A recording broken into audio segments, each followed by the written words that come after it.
Ողջույն սիրելի ակնդիրներ, եթերում 5-շաբթին այսօր ես հյուրընկալել եմ Ազգային ժողովի Հայաստան խմբակցության падգամավոր Գեղամ Մանուկյանին։ Բարև ձեզ, պարոն Մանուկյան։ Շնորհակալ եմ հրավերին։ Շնորհակալ եմ հրավերի համար։ Պարոն Մանուկյան, թերևս սկսենք օրվա ցնցող իրադարձություններից իշխանության տեսանկյունից, այսպես ասեմ, Ցորենով բեռնված ուրեմն շարժակազմը գնացքի ժամանել է Հայաստան եւ ամենակարևորը այն անցել է ճանապարհին Ադրբեջանի տարածքով։ Ինչպես դա հնարավոր եղավ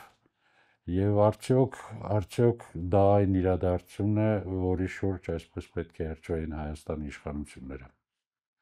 Առաջին արձագանքը տարածված մի խոսք կա, ծափ տվեք արա արտահայտությունը, որ այս իշխանության ներկայացուցիչների շուրթերից էր հնչել, հիմա ծափ տվեք արա։ Երկու օրը իշխանավորները իրար հերթ չտալով փորձում են մի առանձնահատուկ ցնցող իրադարձություն համարել, որը բազմաթիվ հարցականներ ունի։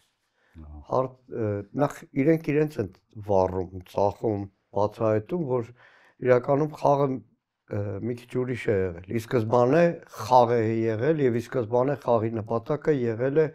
ինչ որ հասկանում եմ, այնպես չի, որ Ադրբեջանը հանկարծ որոշեց ծորեն տալ։ Կոպիտ բառ է, չեմ ուզի մեր ժողովրդին կարող է անդրադարձ լինի, ինչ որ մի կտոր բան շպրտելու խաղ է եղել, որովհետեւ ոնց որ Նիկոլ Փաշինյանն ասում էր, նախապես պլանավորված էր մի անգամյա ինչ որ մի բան տեղափոխել, բայց երջանիկ է, պարտական է Ալիևին, որ Ալիևը ասել է, որ արդեն կարող են Ադրբեջանի տարածքով երթևեկել։ Ազգային ժողովն եմ դրա մասին ասում, բայց իշխանական քարոզությունը այնպեսին էր առաջի պահին, որ եւ բարբերաբար է դա կրկնվում։ Ադրբեջանից Հայաստան ծորեն է եկել։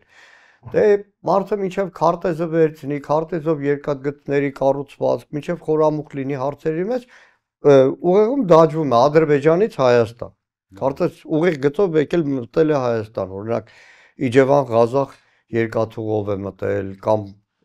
այսօր Կորնի ձոր է ասում կամ որևէ այլ վայրով, բայց իրականում եկել գնացել հասել է Վրաստան, Վրաստանով իջել է Հայաստան, բայց այստեղ կարևոր է մի քանի հարցեր, որոնց պատասխանը չկա։ Հայաստան ծորենը ներկրում են ընդհանրապես մասնավոր ընկերությունները։ Որ մասնավոր ընկերություններ ներկրել, թե պետություն է ներկրել, այդ դեպքում պետությունը ներկրել է ինչի համար, պետական ռեզերվի պահոստների, թե ուղղակի խորհրդանշականություն ապահովելու համար Ղազախստանից եւ Ռուսաստանից մի քանի այսքան տոննա ծորեն ներկրել են Հայաստան։ Երկրորդը չի խոսում ինքնարժեքի մասին, որը ինքնին խնդրահարույց է, որովհետեւ այդպես Նիկոլ Փաշինյանը կարող էր օրինակ Անտարկտիդայի պինգվիների հետ ինչ որ խաղաղության համաձայնագրի նախաստորագրում աներ, որպեսզի ցույց տար պինգվիները ինչքան խաղաղասեր են, Անտարկտիդայով Հայաստան օրինակ ալյուր ներկրել։ Եվ արդյոք ինքնարժեքով բեռնատարով երթևեկը Լարսով օրինակ, որը պարբերաբար լինում է, շատ ավելի էժան չէ, կամ Փոթի նավանգստից բեռնատարերով տեղափոխում է Հայաստան, քան դա։ Շատ հարցականներ են, բայց այդ ամբողջ խապկանքը այդ մի բառի մեջ է Ադրբեջանով է եկել։ Ամբողջ խապկանքը հենց այդ Ադրբեջանով է։ Մեր հայրենակիցները, գոնե մի քիչ տարիքովները պետք է հիշեն, որ Ադրբեջանով ժամանակին գնացներ եկել են Հայաստան։ Երևան Բաքու գնացք էր աշխատել։ Ու 88 թվականի աղետաբեր երկրաշարժից կարճ ժամանակ անց այդ գնացները, որ գալիս էին Հայաստան, շատ հաճախ ադրբեջանցիների ուրախության գրություններով գնացներ էին։ Եվ այդ խաղաղության տեղահաբը ավելի ճիշտ հաշիշը, որ իշխանությունը փորձում է ժողովրդին մատուցել, պետք է նաև մեր հայրենակիցները հիշեն, թե ինչ փուլերով է անցել այդ հարաբերությունները։ Բայց իրականում նախընտրական բնույթ կրող ամբողջովին ընտրակաշառքի նմանվող մի բան է, որտեղ այդ էյֆորիան, վայ, մենք էլ կգնանք Բաքու, Բաքվից կգան այստեղ, մի ուրախությունը, որը ավելի շատ ես կկոչեմ իշխանական հորթային ուրախություն։ Եվ կարծում եմ պատահական չէր, որ այդ ծորենի պատմության, այդ գնացքի գալու նախորյակին Ալիևը հանդես եկավ մի հայտարարությամբ, որը ճիշտ է, իհարկե մեղմացումներ այնտեղ կային նրա խոսքում, բայց այնուամենայնիվ նշակետերը, նրա թիրախները, այսինքն ադրբեջանցիների վերադարձը Հայաստան, հայկական տեղանունները փոխելը, Սևանը չկա այդպիսի բան, այսինքն այդ ամեն ինչ ադրբեջանական համարելը, դա իր տեղում էր, եւ դա նախորդեց այս Ցորենի պատմությանը, այսպես ասենք, այսինքն Ալիևն էլ գիտի ինչ է անում, ինձ այսպես է թվում եւ անցկացրեց իր հերթական այդ տիրողական ուրեմն հայտարարությունը փոխարենը ասենք խնդրեմ այս լավություն անում։ Օրերս տեսա, որ կարծեմ ազգային ժողովի փոխնախագահն էր ասել, թե եթե Ալիևը մի շաբաթ ցույց մնա, ընդդիմություն օրակարգ չի ունենա, իրականում այս իշխանությունը Ադրբեջանից պարբերաբար հնչող եւ հետեւողական բոլոր հայտարարություններին պատասխանը ջայլամային պատասխան է, այսինքն գլուխս մտցնեմ ավազի մեջ, ոչ մի բան չտեսնեմ, թեև այս անգամ կարծես 1-2-ը չդիմացան, նույն Ռուբենը Ռուբինյան, Ալեն Սիմոնյան ամեն մեկը իր ձևաչափով փորձեց Ալիևին պատասխանել, բայց իրականում առաջին անգամ չի եւ վերջին անգամ չի Ադրբեջանի կողմից իշխանական Հայաստանի իշխանության այս ամբողջ ռետորաբանությունը շատ ուղիղ պարզ ադրբեջաներենով հստակ ձևակերպում է այն նպատակները, որը շարունակում է եւ փոքրինչը բացահայտում է այն բոլոր բանավոր պայմանավորվածությունները, որ այս Հայաստանի իշխանությունների հետ ունեն եւ Իշն ավելի ահավոր, որ 3 օր է Հայաստանի ամբողջ իշխանական համակարգը փորձում է Ալիևի հայտարարությունները կլորացնել։ Նիկոլ Փաշինյանի առաջին օրվա անգրագետ հայտարարությունից հետո սկսեց արդարացնել Ալիևին, ցարական Ռուսաստանի քարտեզներում Սևան անունը չի եղել, որը ուղղակի բառ չեմ գտնում էլի, այսինքն մեղքից գալիս են այդ կողքի իր պաշտոնյաները էլի, այսինքն երբ որ անգրագետի իշխանության տակ դու աշխատում ես տուն պահելու պատկերացումով ու ամեն օր այդ անգրագետի անգրագիտությունները նաև տարածում են քո վրա, հարամ են փողը, որ իրենք են աշխատում։ Սկսեց կլորացնել, արդարացնել Ալիևին, քիչ, բայց հասկանալը, որ չէ, մաքաթը պարկի մեջ չես պահում, ի վերջո այդ խոսքը տարածում է, ի վերջո Գեղարքունիքի բնակիչը ասում է, ոք կային է գլը։ Սրանք որ Սևանի անուն են փոխում, սրանք որ ավտոներով խաղաղ գալու, բա հետո վաղը ինչ է լինելու, որտեղ մի օր դրա մասին բաց պետք է խոսվի, խորհրդային Հայաստանի դեմոգրաֆիական փոփոխության մասին պետք է խոսվի, Մասիսցիները կարող են խոսել, Վարդենիսցիները կարող են խոսել, շատ բնակավայրերի, շատ շրջանների մեր հայրենակիցներ կարող են խոսել, եւ այս առումով աչքը տեսածից է վախենում եւ այդ տարիների նաեւ աչքը տեսածից կենցաղային փորձառությունից է վախենում։ Բայց ռիշ շարեցին հստակ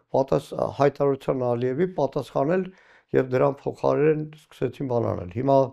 թող գրիչները առնեն, թող մտքերը կենտրոնացնեն, 2 օր հեծանիվի մասին մոռանան, 3 օր մոռանան եկեղեցու մասին, պատարագի մասին, աղանդավորական կռապաշտական միջոցառումների մասին ու անամբեր սպասեն շաբաթ-կիրակի օրերին, որտեղ Ալիևը հակառակ սրանց, որոնք կարծում են, որ իրենք որ լեզուները ծայրը կծել ատամների հետևում որևէ բառ, որևէ հարցով չարտաբերել, մեր ժողովրդի իրավունքների, Արցախի 44 օրյա պատերազմի, 22 թվականի սեպտեմբերյան ագրեսիայի, մեր զոհերի, 22 թվականին մեր զինված ուժերի 225 զոհի մասին որևէ բան չասեն, վերջ, Ադրբեջանում լղոզելով կարող են անցնել։ Չէ, առաջիկայում ամսի 8-9 Ադրբեջանը 44 օրյա պատերազմի իր հաջողությունների հրավառություն է պատրաստում եւ Ալիևի հրատարակությունը հերթական անգամ երևալու է։ Այս ամեն ինչի գրվի մեղ հետեւյալ մուրալով, աղաչելով, խնդրելով, զիջելով, ամեն ինչ անելով Նիկոլ Փաշինյանը գիտակցում էր, որ 21 թվականից հետո այդ խաղաղություն ասած բառը առ ոչինչ է մեր ժողովրդի համար, որտեղ ոչինչ չկա։ Եվ այդ մուրալու արդյունքում ստացավ մի թղթի կտոր, նախաստորագրված, որը որևէ իրավական ուժ չունի, բայց չկարողացավ ժողովրդին կերակրել, թե վերջ Ադրբեջանի հետ հարցերը լուծել են, որտեղ ադրբեջանական հռետորաբանությունը մարդկանց մոտ հարցադրումները, մարդկանց մոտ խնդիրները, այդ բոլորը մնում են եւ հիմա փորձում է նոր մի ձևեր գտնել, բայց այս ամբողջը այդ որ ժողովրդին թմրանյութի ազդեցության տակ սուր անկյուններից կտրի։ 2 օր առաջ հիմա փակնիստ է եղել, բայց որոշ դետալ ասում։ 2 օր առաջ փակնիստին ԱԱՑ պետին հարցնում եմ։ Ասում լսեք, տեղ գյուղի մատույցներում պայմանավորվել է եկիպր թե դու գետ եք գալիս X կետ, ադրբեջանցիները գալիս են Y կետում կանգնում են, ադրբեջանցիները 1.5 կիլոմետր ավելի առաջ են եկել։ Ինչ կա դրանից։ Այդ օրերին 2 տարի առաջ էր հարցումի վրա բավարարվեք պաշտոնական հաղորդագրություններով։ Ասեմ որևէ պայմանավորություն եղա, որտեղ խոստանում էին, դե թյուրի մատությունը եղել հիմա լեզու կգտնենք, եկել պատասխան։ Այս իշխանության ամենատխմարագույն պատասխանը որ կա։ Սահմանազատման, սահմանագծման ժամանակ այդ հարցը կլուծենք։ Ջերմուկին ես հարցում, սահմանագծման, սահմանազատման ժամանակ այդ հարցը կլուծենք։ Նոր անկլավների հարցը է։ Հարցնում եմ, ասեմ, Բաղանիսի կողմ մեր պոստերը ինչի է իջացրել։ Իրանց հերթական ջայլամի տեղն են դնում։ Ժամանակին Հայաստանի զինված ուժերի փայլուն օպերացիաներից մեկը համարվող Բաղանիսի հատվածում ունենք նոր տարի կոչվող պոստ, որ նոր տարվա գիշերը մերոնք առավել բարվոք դիրքում տեղակայվել էին, առավոտը հունվարի 1-ի առավոտյան նոր ադրբեջանցիները անդրադարձել են։ Հարցնում է զինվորականներին նոր տարվա պոստ կարծես լսածել չլինեն։ Դարել են լրիվ ցկանպես բառել չգիտեն, չէ մենք զորամասի եւ պոստի համարով կարող է իմանալ։ Ուրացել են նույնիսկ դրանք։ Դուք հիմա հիշատակեցիք ձեր խոսքում նոյեմբերի 8-9 ամսաթվերը, այսպես Ադրբեջանում պատրաստվում են տոնելու իրենց հաղթանակը եւ պատրաստվում են մեծ շուկով, հյուրեր ունեն արտասահմանից, մասնավորապես խոսվում է, որ Էրդողանը ներկա կլինի, այլ ղեկավարներ։ Միևնույն ժամանակ ես հիշում եմ Փաշինյանի այն ելույթներ ազգային ժողովում, թե ամեն հաղթանակ չէ որ հաղթանակ է, ամեն պարտություն չէ որ պարտություն է եւ ըստ էության իրենք էլ իրենց հաղթանակն են այստեղ նշում, ճակերտավոր հաղթանակը։ Իսկ ինչպես է որ ադրբեջանցիները ունեն նոյեմբերի 9-ի տոնակատարություն, իսկ մենք մտածում ենք, թե այդ պատերազմի մեր զոհերի հիշատակի օրը որտեղ տեղավորենք, որ մի քիչ ինչ-որ ձևով հնարավոր լինի անդրադառնալ։ Քանի որ զրույցը մեր մեջ է, դրա համար կուզեմ այդ թեմային անդրադառնալ։ Կասեմ ինչի համար, էլի հատկապես դե երեք պաշտպանության հանձնաժողովը մի նախագիծ են քննարկել հունվարի 27-ը հայրենիքի պաշտպանների հիշատակի օր հռչակելու։ Դեռ առիթ ունենալու եմ ազգային ժողովում այդ թեմայով խոսել, հատկապես Նազարյան Գեղամի, որովհետև տարիներ առաջ Նազարյան Գեղամը ինքը համահեղինակ է կարծեմ։ Համահեղինակ է ԿՊԻ-ից ազգային ժողովի փոխնախագահ Ռուբեն Ռուբինյանի հետ։ Տարիներ առաջ Գեղամ Նազարյանը օրենսդրական նախագիծ բերեց սեպտեմբեր 27-ը նահատակների հիշատակի օր հռչակելու։ Իշխանությունը դեմ եղավ եւ առաջարկում էին եւ հիմնավորում էին դե մեկա բանակի օրվանից առաջ հիշատակում ենք բան։ Գեղամ Նազարյանը այն ժամանակ հայտարարեց թե ինչ կապ ունի ողջերը եւ զոհվածները մի իրար հետ նույնացրեք, բայց չգիտեմ ինչի տարօրինակ հիմա ԿՊ իշխանության հետ համատեղ նախագիծ է բերում, որը շատ վտանգավոր մի քանի տարի պարունակում։ Շատ ընդհանրացված մի նախագիծ է, որտեղ ասում է դե Տիգրան Մեծի ժամանակվա զոհերին էլ ենք հարգելու։ Հայկ Նահապետի ժամանակվա ու այսպես ավարայերը բանը արտիկցիները խոսք ունեն, հանգուցալ հորաքույրս էր օգտագործում, քուլիենենք մեմեշոկ, ամեն ինչը մի պարկի մեջ տեղավորելու, որ թացն ու չորը չհիշվի, որ այլևս Արցախյան ազատամարտ չհիշվի, որ այլևս 44 օրյան չհիշվի, Քարորիայի 100 զոհը չհիշվի, 22 թվականի ադրբեջանական ագրեսիայի մեր զոհերը չհիշվեն, 23 թվականի սեպտեմբեր 19-20-ի այն հերոսական մարտերը, որ տվեց Արցախի պաշտպանության բանակը դավաճանված Հայաստանի զինված ուժերից, դավաճանված Հայաստանի պաշտպանության նախարարությունից, գլխավոր շտաբի պետից, ծնունդով Արցախի, բոլորից դավաճանված, որ որևէ մեկին չհիշեն։ Իսկ ինչի է ձեր հետ զրույցում, որովհետև որովհետև դուք եք պարբերաբար խոսում Բուսաբանական այգու մասին։ Բուսաբանական այգին հիմնահատակ գրեթե ավիրեցի։ Ձեր աչքի առաջ է եղել ձեր երկար տարիների զբոսնելու վայրը։ Ամեն օրը այդտեղով քանաքեռից քաղաք իջնելիս ներվս ծակոց եմ զգում, որտեվ հասկանում եմ, որ այս շինարարությունը, որ կատարվում է, պարիսներ եւ այլն, ծառը կդրել են ծառ տնգելու համար, որը կյանքի պուրակ են իրենք կոչում, որպեսի եռաբլուրից հանեն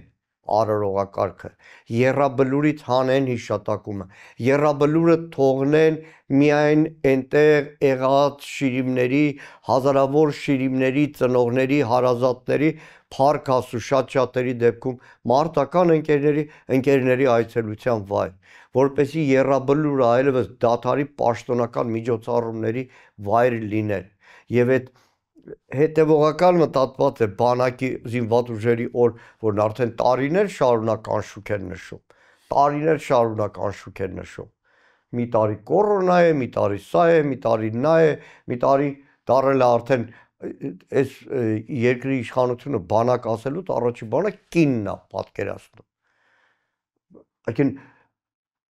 զինված ուժերում ծառայության անցած նոր ծառայության մի քանի օր անցած կնոջը զինված ուժերի հիմնադրման օրվա առիթով որ պարգևատրում են,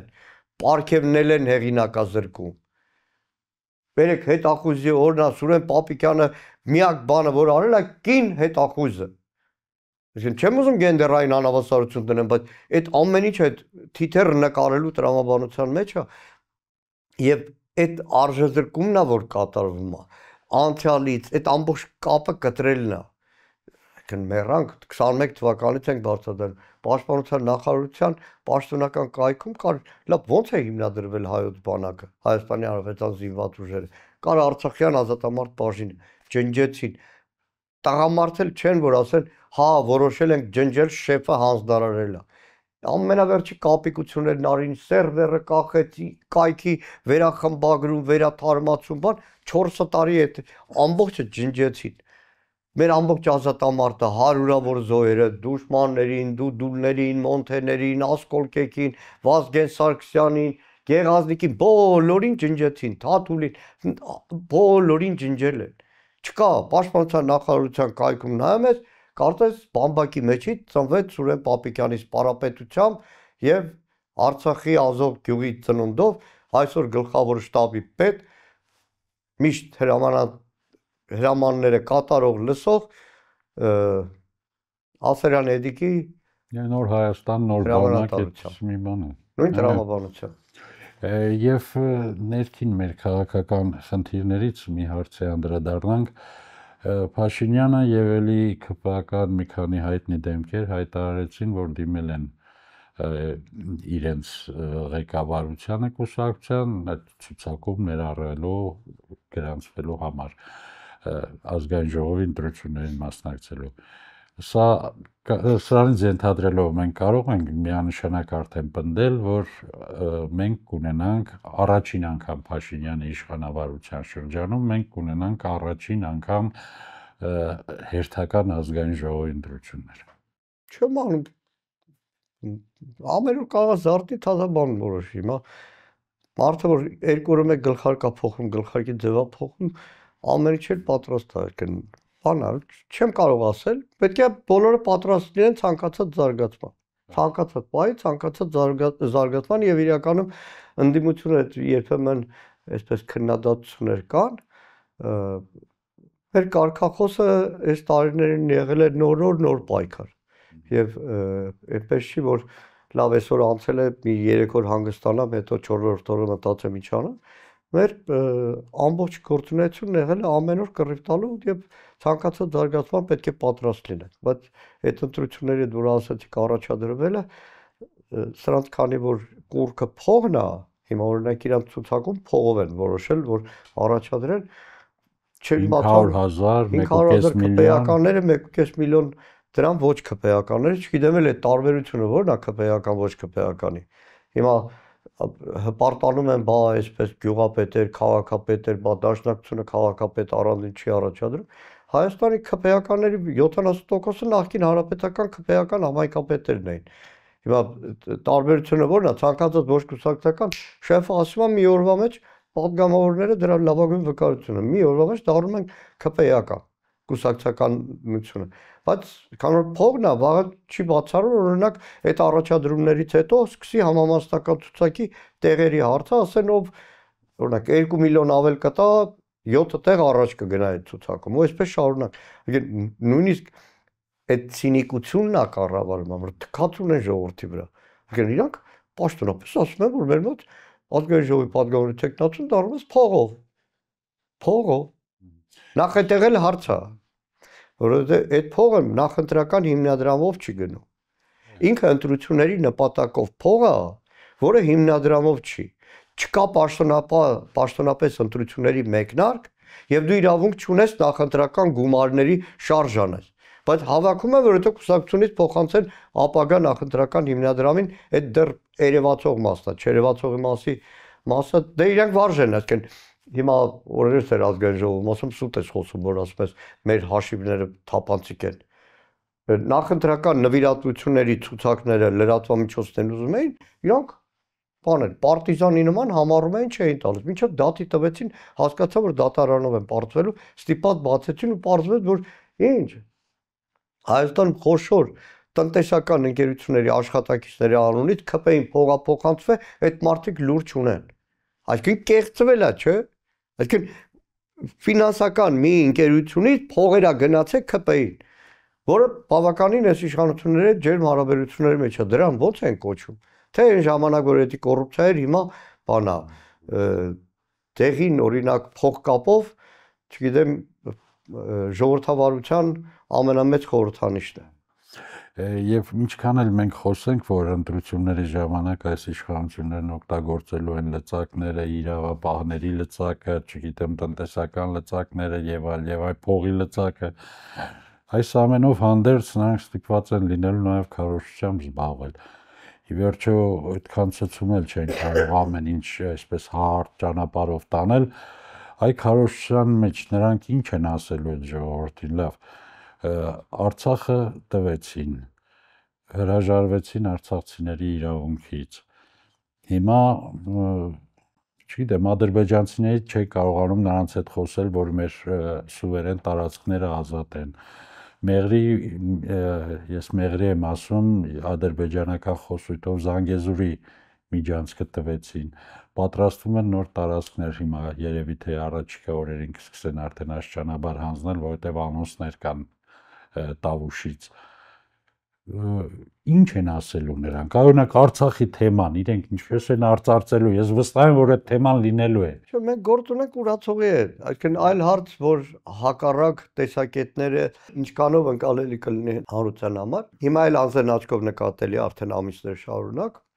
որ փորձելու է մարդկանց խաբել, որ տեսեք խաղաղություն եկավ։ Իրականում արդեն անձեն աչքով ամիսներ շարունակ նկատելի է, որ հիմնականը փորձելու է այդ թմրամիջոց խաղաղություն, այ տեսեք խաղաղություն եկավ։ Եվ ամեն անգամ Ադրբեջանից հնչող նոր սպառնալիքը փորձելու են ամբողջ իշխանական վերնախավով կոծկել, համոզել, կլորացնել ու դառնալ իրականում Ադրբեջանի իշխանությունների փաստաբանը, եւ երկրորդը, որ հիմա նկատելի է, դպրոց են կառուցել։ Բայց երբ որ կառուցվում է 1000 տեղանոց դպրոց, որտեղ 10 աշակերտ է, երբ որ օրինակ ստրատեգիական նշանակության Մեղրիոյի գյուղերում դպրոց է փակվում, երբ որ դպրոցներ են միաձուլվում, բազմաթիվ գյուղերի դպրոցները դադարում են գոյություն ունենալ, ինքնին աբսուրդ է։ Եվ այդ հպարտության թիվը 300 դպրոց։ Ես միշտ համեմատում եմ սա իշխանության գալու օրը Հայաստանում արդեն ծրագիրը գործում էր, միջոցները կային, պետք էր կառուցվել 54 դպրոց մինչև 2020 թիվը։ Այդ դպրոցներից մեկ տասնյակն է կառուցվել։ Այդ սիրուն դեղին գունավոր փայփլուն պատկերի մեջ իրականում սրանց անկարողություն է։ Կռիվ է, պայքար է քաղաքական, քարոզչական պետք է տան։ Նույն վիճակներ նաև պաշտպանության ոլորտում այնտեղ էլ կային ծրագրեր, որ մարդիկ եկան եւ այդ ծրագրերը ի վերջո չեղալ արեցին եւ այնտեղ դրա փոխարեն չթողեցին ոչինչ։ Եվ իհարկե ընդհանուր քարոզչության մեջ, որ ես հիշատակեցի, նրանք չեն կարողանալու խուսափել նաև հակաեկայեցական այս շարժումներից, իրենց հարցնելու են անպայման, ինչ կարող են պատասխանել եւ արդյոք սա նույնպես դրսերին հաճոյանալու մի շարժում չէ, որը սկսել է Հայաստանի իշխանությունը։ Սա համակարգված շարժում է, որը սկիզբ է առել 18 թվականին։ Կհիշեք, որ այդ օրերին ազգային արժեքների ազատամարտի հերոսների դեմ արշավը,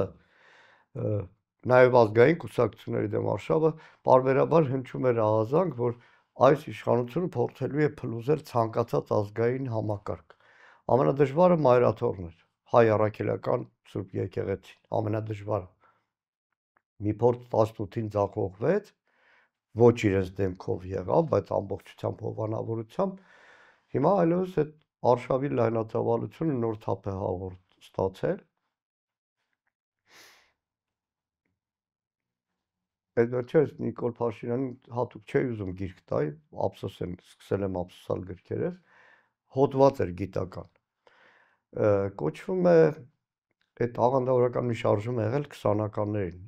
ազատ եկեղեցու շարժում, որը բոլշևիկները կազմակերպել են, հետաքրքիր է, Վիրահայոց թևում են սկսել, Թիֆլիսում են սկսել, որովհետև ի վերջո Թիֆլիսն էր պատմականորեն մեր եկեղեցին ինչքան հզոր էր, հետո տեղափոխել են Հայաստան։ Չեկան բոլշևիկները, կոմունիստները, փորձել են ահավոր նմանություն կա։ Այնտեղ էլ մի քանի հոգևորականներ են եղել, այնտեղ էլ քննարկման նյութեր են եղել կուսակրոնություն, ազատություն, անկախություն, այդ հիերարխիան, բայց թերթ են տպել,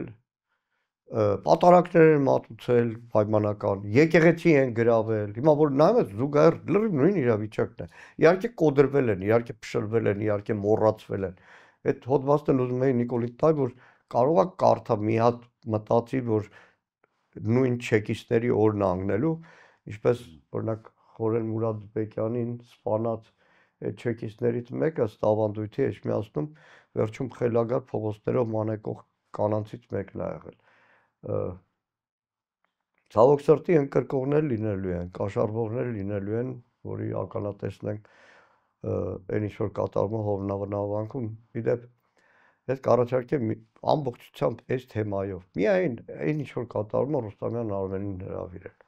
Որովհետև ենք խոսում Արմենը ամբողջությամբ այդ նույնիսկ այդ սիմվոլիզմի վրա կռապաշտության այդ արարողություններ ներկայացնում, որովհետև մեր եկեղեցում օրինակ առաջնորդի կամ որևէ կերպարի ծափահարելը, փառաբանելը ընդունված չի։ Հայտնի պատմություններ օրերս մեկը հրապարակել էր օպերայի երգչուհի Հասմիկ Պապյանը Գյումրի 7-վեր եկեղեցում համերգ է ունեցել։ Միքայել Սրբազանը պայման է դրել։ Եկեղեցու տարածքում ծափ տալ արգելված է։ Նոր այդ համերգը կայացել է, հոգևոր համերգ է եղել։ Հատիկ կարողություններ, ինքնակոչ սարկավագներ, դպիրներ, չգիտեմ ինչ։ Այնօրն էլ եմ իրանց ասում, լավ, երեխա եք կնքելու, երեխա եք փսակելու, այս մեղքի տակ ոնց եք մտնում, բայց ինչ անում Նիկոլ Փաշինյանը։ Մեկը չկա, որ պետքա, որ հանգարտ այդ մեղքից ազատված լինի։ Դրա համար էլ մի փորձը ձախողվեց, երկրորդ փորձին ճիպոտահարելով ստրուկի պես բերեց։ Իսկ իրանք ստրուկ են։ Հիմա երրորդ փորձը կլինի։ Ստրուկներ ապստամբել են։ Սպարտակն ապստամբել, իրանք ճորտից բետար ճորտ են։ Այն տուն պահող մլիցիա որ կա, որ ասում դե տուն են պահում պետքա ծեծեմ, դադավորը, դատախազը, քննիչը, պատգամավորը ու այն պաշտոնյան, որ այդ ստրկության, այդ կռապաշտությանը գնում են։ Օգտվելով առիթից ես էլ մի բան ասեմ ձեզ, մինչև մեր հաղորդման գալը իմ ծանոթներից մեկը ուղղակի տեղեկացրեց, խոսքի մեջ երբ զրուցում էինք, տեղեկացրեց, որ անգամ 1200 թվականի քարտեզ կա, պարսկական, որտեղ հենց Սևան Ալիչը նշվում է Սևան։ Ես մի առիթով կփորձեմ ճարել այդ քարտեզը ձեզ տալ, էլի փոխանցեք Փաշինյանին։ Այն օրը մենք էլ ասի լավ, պարս փնտրտուքով 1828 թվականին օրինակ ցարական Ռուսաստանի քարտեզը, որտեղ Սևան է։ Բայց դե գրագետին կամ սովորելու ունակ մարդուն պետք է ասես, սրան անհույս է։ Սրան անհույս է, այսինքն ինքը որևէ բան ոչ համասարում սովորեց, ոչ հիմա սովորեց։ Նույն Ղարաբաղյան բանակցությունները մինչև վերջ։ Այսինքն մարդուն, որ 7 անգամ ասել եմ, լսի, կանանց ներկայությամբ գլխարկով չեն բարևում այդ անտերը, հանի վրիցը, ինքը շարունակում է գլխարկով բարևել այդ կեպիով մանդարի ծախողի։ Դրանից հետո դպրոց է մտնում այդպես պատեպում եւ այլ եւ այլ։ Իմիջիայլոց այդ քարտեզների հետ կապված Պարսկաստանում, Թեհրանի պատմության թանգարանում ինքը ամենացցունն է։ Քարտեզների հսկայական շարք է Պարսից թագավորությունների կայսրություններ, այդ առաջին իսկ քարտեզներից այդ բոլոր պետականություն չկորցրած այդ պետական միավորման ուղեկցողը Արցախն է, Հայաստանն է, այսպես հարյուրամյակներ, հազարամյակներ շարունակ։ Դրանից հետո վայցարական Ռուսաստանի քարտեզներից մեկում Վիցիլի Գյոկչայա գրած է։ Շնորհակալ եմ հետաքրքիր զրույցի համար։ Կհանդիպենք սիրելի բարեկամներ։